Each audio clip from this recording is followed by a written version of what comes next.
Halo teman-teman, Assalamualaikum warahmatullahi wabarakatuh. Balik lagi ke channel ini. Hari ini kita kembali belajar tentang persiapan SKB Apoteker dan Tenaga Teknis Kefarmasian dengan materi pemilihan dan perencanaan obat. Sebelum kita mulai, teman-teman yang belum subscribe, jangan lupa subscribe ya dan tekan tombol like-nya biar aku makin semangat untuk membuat rangkuman materi berikutnya. Kita masuk ke materinya. Nah, jadi untuk pengelolaan sediaan farmasi dan perberkahan kesehatan sebagaimana yang kita ketahui terbagi menjadi beberapa poin, yaitu pemilihan obat, perencanaan obat, pengadaan obat, penerimaan obat, penyimpanan obat, dan pendistribusian obat. Nah, pada video kali ini kita membahas 2 poin pokok, yaitu tentang pemilihan obat dan perencanaan obat. Serta di sini juga aku akan membahas terkait dengan evaluasi rencana kebutuhan obat seperti metode analisa Venn, ABC, dan kombinasi. Nah, berikutnya kita masuk ke materi terkait dengan pemilihan obat. Apa yang dimaksud dengan pemilihan obat? Ini adalah sebuah kegiatan untuk menetapkan jenis sediaan farmasi, alat kesehatan, dan bahan medis habis pakai sesuai dengan kebutuhan. Nah, untuk penetapan dari pemilihan obat disesuaikan dengan formularium yang ada pada rumah sakit. Apa sih formularium itu?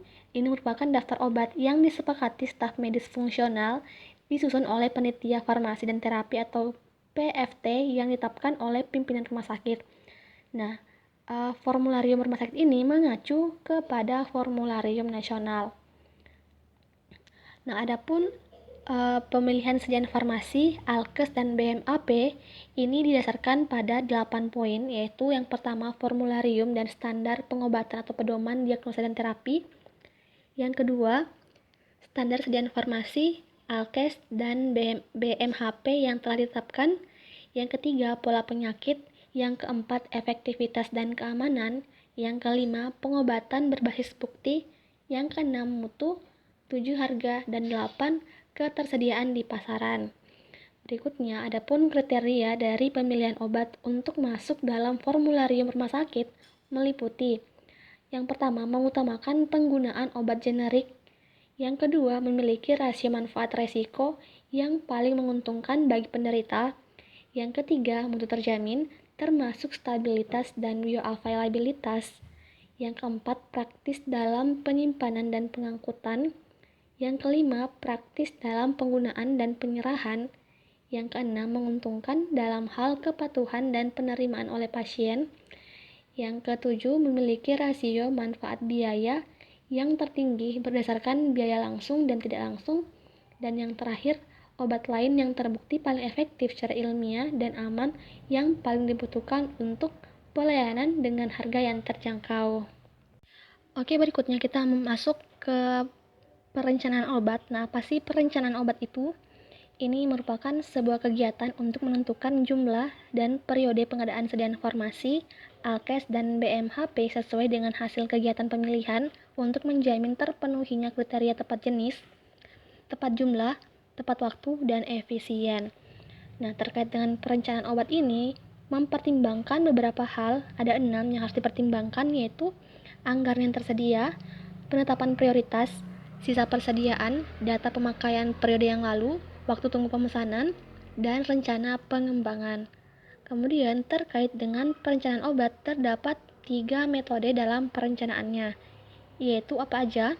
Yang pertama metode konsumsi, yang kedua metode morbiditas atau epidemiologi, dan yang terakhir proxy consumption. Nah, apa sih definisi dari masing-masing metode ini? Kita bahas. Konsumsi merupakan sebuah metode yang didasarkan atas analisa data konsumsi sediaan farmasi periode sebelumnya ditambah stok penyangga atau buffer stock atau safety stock dan stok waktu tunggu atau lead time dan memperhatikan sisa stok. Sedangkan untuk yang morbiditas ini merupakan sebuah metode dengan perhitungan kebutuhan obat berdasarkan pola penyakit.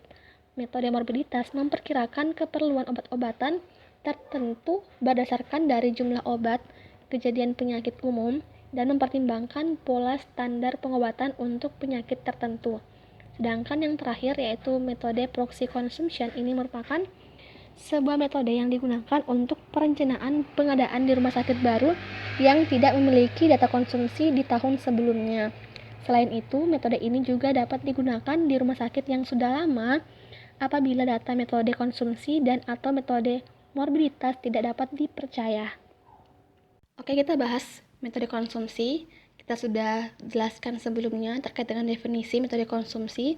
Kemudian kita bahas rumusnya, yaitu A sama dengan B tambah C tambah D dikurang E. Nah, adapun keterangan dari A, B, C, dan E yaitu A adalah rencana kebutuhan, B adalah stok kerja per periode waktu, C merupakan buffer stok atau safety stock, D adalah lead time, dan E merupakan sisa stok. Nah, kita masuk ke contoh soalnya biar lebih mengerti. Seorang apoteker di instalasi rumah sakit melakukan perencanaan obat natrium diklofenak 50 mg untuk pengadaan di tahun 2020. Jika lead time obat adalah 1 bulan dan safety stock adalah 2.000 tablet, jika pemakaian obat di tahun 2019 adalah 18.000 tablet, dan jika terdapat sisa stok sebanyak 100 tablet, maka berapa persediaan yang dibutuhkan? Yang dimaksudkan di sini untuk tahun 2020 ya. Nah, kita masuk ke penyelesaiannya. Kita cari tahu dulu nilai B, C, D, dan E-nya. Untuk nilai B sama dengan 18.000 tablet. Nah, kenapa? Teman-teman bisa lihat di sini di keterangan pemakaian obat di tahun 2019 adalah 18.000 tablet. Nah, misalnya jika diketahui adalah pemakaian per bulan, maka ini perlu kita kalikan dengan 12. Tetapi karena yang diketahui merupakan pemakaian dalam 1 tahun, maka tidak perlu lagi kita kalikan dengan 12. Kemudian untuk nilai C-nya, yaitu 2.000 tablet. Dari keterangan ini, safety stock sebanyak 2.000 tablet. Nah, untuk nilai D-nya, nah, jadi lead time-nya teman-teman bisa lihat lead time-nya selama 1 bulan. Jadi kita harus mengetahui berapa pemakaian obat per bulannya. Nah, jadi untuk pemakaian setahun 18.000 tablet kita bagi dengan 12 bulan sehingga dapatlah 18.000 bagi 12 bulan sama dengan 1.500 tablet per bulan. Seandainya jika yang ditanyakan lead time dengan 2 bulan, maka 1.500 perlu kita kalikan dengan 2 bulan. Tetapi karena cuma 1 bulan, makanya tidak perlu kita kalikan lagi dengan angka yang lain. Untuk nilai E-nya atau sisa stoknya sebesar 100 tablet, teman-teman bisa lihat di soal. Sisa stok sebanyak 100 tablet.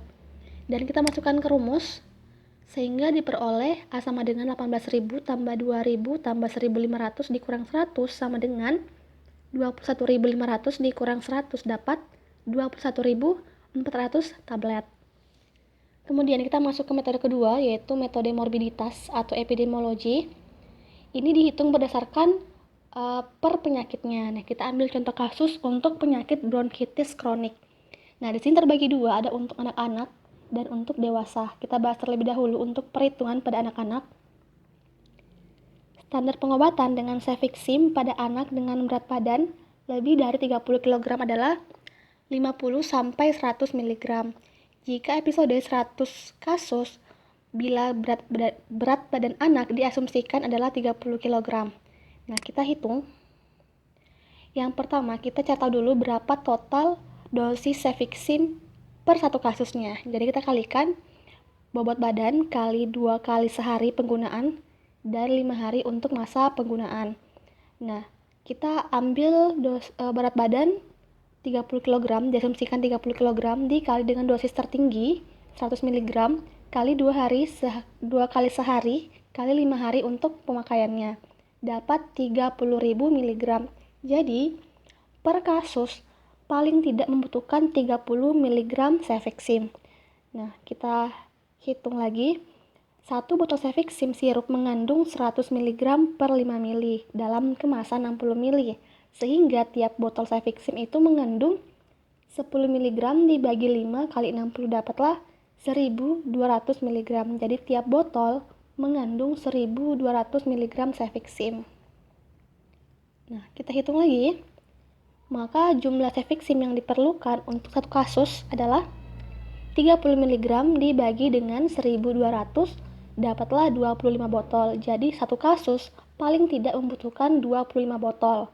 Sehingga jika terdapat 100 kasus atau episode dikali 25 botol, maka dibutuhkan keseluruhan sebanyak 2.500 botol. Kemudian kita bahas untuk yang dewasa.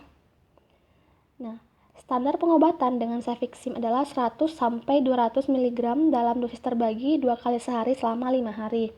Nah, jika ada 1.200 kasus, maka jumlah yang dibutuhkan untuk satu kasus adalah 200 mg, kita ambil yang dosis tertinggi, kali 2 kali sehari, kali 5 hari, dapatlah 2.000 mg atau sama dengan 10 tablet dengan kekuatan 200 mg untuk satu kasus.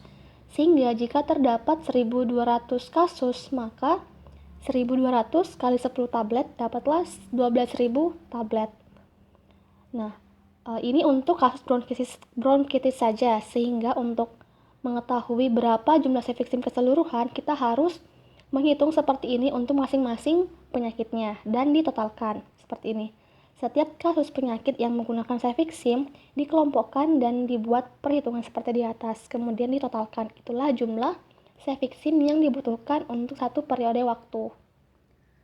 Untuk metode ketiga ini kita tidak bahas karena saya tidak menemukan contoh soal. Jadi teman-teman cukup tahu aja bahwa ada 3 jenis metode untuk perencanaan kebutuhan obat.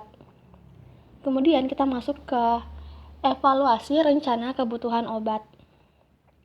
Ada 3 metode ya. Kita bahas dulu untuk yang metode ABC atau Analysis Always Better Control atau Pareto Analysis. Nah, metode ini mengelompokkan barang-barang menjadi 3 jenis klasifikasi berdasarkan volume tahunan dalam jumlah persediaan uang. Nah, apa aja kelompok-kelompoknya? Ada kelompok A, B, dan C. Nah, untuk kelompok A itu jika jumlah uang per tahunnya yang diserap sebanyak 60-90% dan volume atau jumlah item keseluruhan sebanyak 5-10% dari total item yang ada.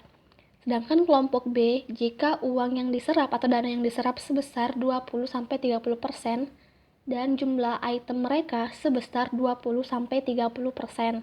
Sedangkan untuk kelompok C yaitu jumlah uang per tahunnya yang mereka serap sebesar 10-20% dan item mereka sebanyak 60-70%. Sebenarnya banyak referensi yang menyebutkan angka-angka yang berbeda, tetapi di sini aku pakai referensi ini saja yang cakupannya lebih luas rentangnya. Kemudian yang kedua yaitu metode Venn, vital, esensial, dan non-esensial. Ini juga mengelompokkan menjadi 3 jenis, yaitu vital, esensial, dan non-esensial. Nah, untuk vital itu merupakan kelompok obat yang mampu menyelamatkan jiwa atau life saving.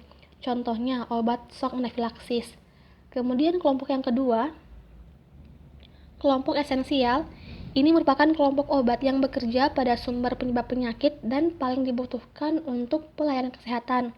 Contohnya analgetik, antidiabetes, dan lain sebagainya.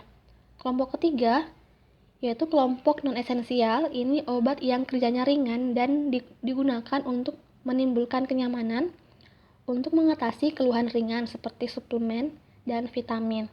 Dan yang terakhir yaitu metode kombinasi. Ini menggunakan konsumsi sediaan farmasi dan perbekalan kesehatan individual dan memproyeksikan kebutuhan yang akan datang berdasarkan analisa data konsumsi obat sebelumnya. Nah, ini mengkombinasikan antara metode ABC dan metode Venn. Jadi ada kelompok vital A, vital B, vital C, esensial A, esensial B, esensial C, non-esensial A, non-esensial B, dan non-esensial C. Nah, pada kasus sebuah rumah sakit yang ingin mengurangi memangkas dananya, dapat digunakan metode ini. Nah, ini ada keterangan obat yang masuk kategori NC menjadi prioritas utama untuk dikurangi atau dihilangkan dari rencana kebutuhan.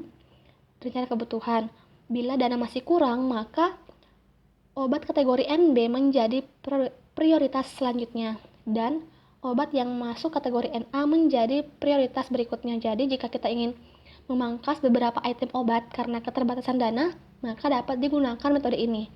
Jadi yang paling pertama untuk kita pangkas terlebih dahulu adalah NC, kemudian NB, dan NA. Dan jika ingin masih dipangkas, lanjut ke EC, EB, dan EA. Oke, cukup sekian ya untuk materi kali ini. Semoga bermanfaat dan kita masuk ke sesi latihan soal. Nomor 1, Apoteker yang bertugas di Dinas Kesehatan Kota ikut serta membuat perencanaan obat-obat untuk penyakit DBD anggaran tahun 2019 untuk kebutuhan puskesmas di wilayahnya. Data yang dikumpulkan antara lain pedoman pengobatan, penduduk yang akan dilayani, jumlah kunjungan kasus berdasarkan frekuensi penyakit. Pertanyaannya, metode perencanaan apakah yang digunakan? A. Morbiditas, B. Konsumsi, C. Kombinasi konsumsi dan epidemiologi, D. Proxy consumption, dan E. Economic order quantification. Silahkan teman-teman jawab.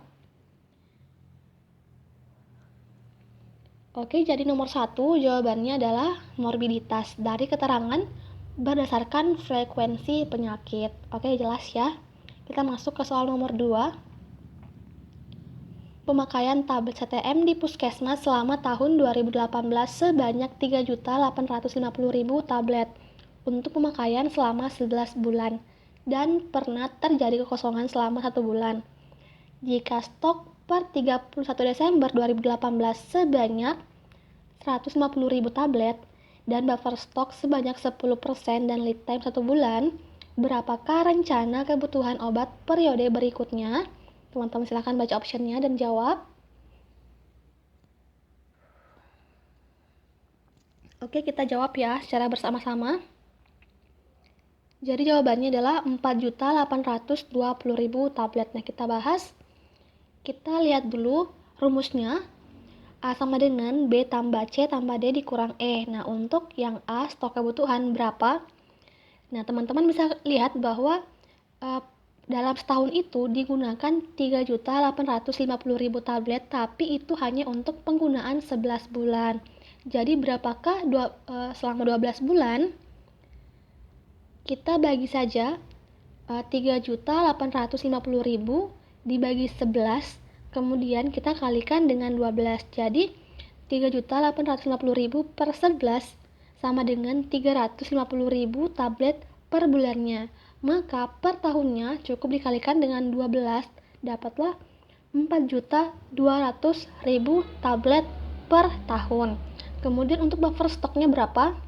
Buffer stoknya adalah sebesar 10%, berarti 10% dari stok per tahunnya, yaitu 10% dari 4.200.000 sebanyak 420.000 tablet. Nah, untuk lead time-nya, teman-teman lihat bahwa lead time-nya selama 1 bulan. Jadi, kita harus tahu dulu berapa lead time per bulannya. Nah, sudah kita ketahui di atas bahwa per bulannya dibutuhkan 350.000 tablet. Sehingga lead time 1 bulan sebesar 350.000 tablet. Seandainya lead time-nya 2 bulan, maka kita kalikan 2 bulan, atau jika lead time-nya 3 bulan, maka kita kalikan dengan 3. Kemudian untuk sisa stoknya sebesar 150.000 tablet. Dari soal ini, sisa stok per 31 Desember sebanyak 150.000 tablet. Nah, kita masukkan ke rumus angka-angka ini, dapatlah 4.200.000 tambah 420.000 tambah 350.000 dikurang 150.000, dapatlah 4.820.000. Oke, jelas ya.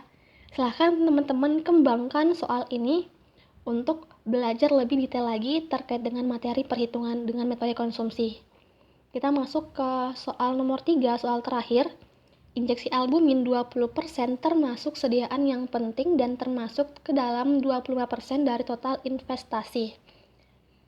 Pengadaan sediaan berdasarkan VAN ABC termasuk ke dalam tipe apakah injeksi albumin? A, FA, B, FB, C, EA, D, EB, ENA. Silakan teman-teman jawab. Ya, jadi untuk nomor 3 jawabannya vital B. Nah, teman-teman bisa lihat dari keywordnya sediaan yang penting, berarti ini masuk dalam kategori vital. Nah, untuk ABC-nya, teman-teman lihat di sini termasuk ke dalam 25% dari total investasi, artinya dia menyerap dana sebesar 25%. Nah, 25% ini masuk dalam kategori yang kelompok B. Jumlah uang per tahunnya 20-30%.